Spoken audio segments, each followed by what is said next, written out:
Bezmenov was born in 1939 in a suburb of Moscow. He was the son of a high-ranking Soviet Army officer. He was educated in the elite schools inside the Soviet Union and became an expert in Indian culture and Indian languages. He had an outstanding career with Novosti, which was and still is, I should say, the press arm or the press agency of the Soviet Union. It turns out that this is also a front for the KGB. He escaped to the West in 1970 after becoming totally disgusted with the Soviet system, and he did this at great risk to his life. He certainly is one of the world's outstanding experts on the subject of Soviet propaganda and disinformation and active measures. Well, you spoke several times before about ideological subversion. That is a phrase that I'm afraid some Americans don't fully understand. When the Soviets use the phrase ideological subversion, what do they mean by it?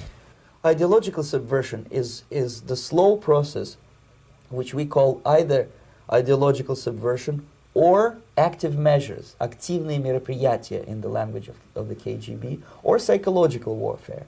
What it basically means is to change the perception of reality of every American to such an extent that despite of the abundance of information, no one is able to come to sensible conclusions in the interests of defending themselves, their families, their community, and their country.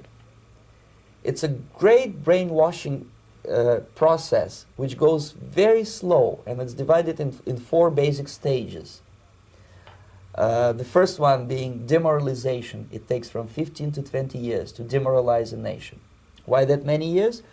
Because this is the minimum number of years which requires to educate one generation of students in the country of your enemy, exposed to the ideology of the enemy. In other words, Marxism-Leninism ideology is being pumped into the soft heads of at least 3 generations of American students without being challenged or counterbalanced by the basic values of Americanism, American patriotism.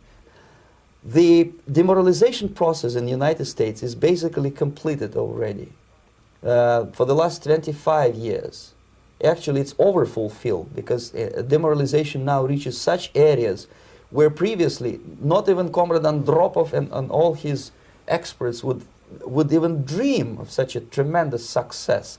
Most of it is done by Americans to Americans, thanks to lack of moral standards. As I mentioned before, exposure to true information does not matter anymore.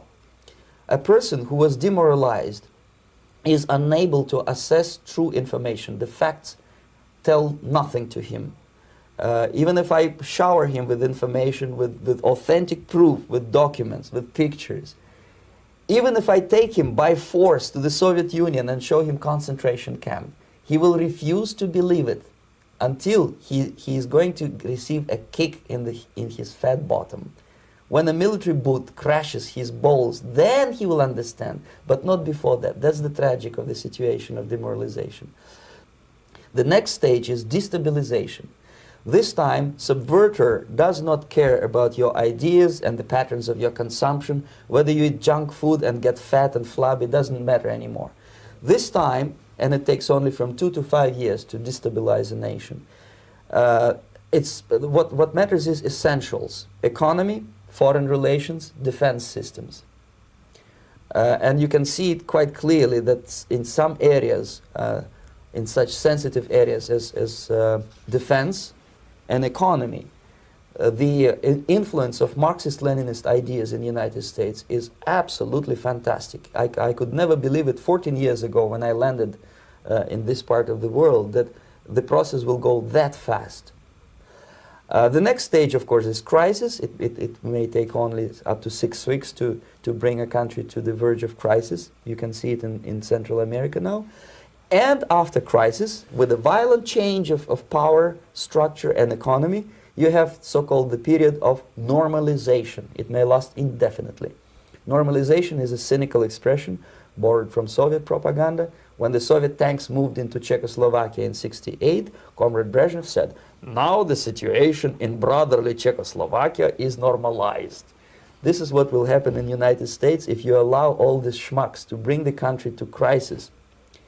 to promise people all kind of goodies and the paradise on earth, to destabilize your economy, to eliminate the principle of free market competition, and to put a big brother government in Washington, D.C., with benevolent dictators like Walter Mondale, who will promise lots of things, never mind whether the promises are fulfillable or not. Your leftists in United States, all these professors and all these beautiful civil rights defenders, they are instrumental in the process of the subversion only to destabilize the nation. When their job is completed, they are not needed anymore. They know too much. Some of them, when they get disillusioned, when they see that Marxist-Leninists come to power, obviously they get offended. They think that they will come to power. That will never happen, of course. They will be lined up against the wall and shot. But they may turn into the most bitter enemies of Marxist-Leninists when they come to power. And that's what happened in Nicaragua. You remember most of these former Marxist-Leninists were either put to prison or one of them split, and now he's working against Sandinistas. It happened in Grenada when Maurice Bishop was already a Marxist. He was executed by a new Marxist who was more Marxist than this Marxist. Same happened in Afghanistan when first there was Taraki, he was killed by Amin, then Amin was killed by Babrak Karmal with the help of KGB. Same happened in Bangladesh when Mujibur Rahman, very pro-Soviet leftist, was assassinated by his own Marxist-Leninist military comrades.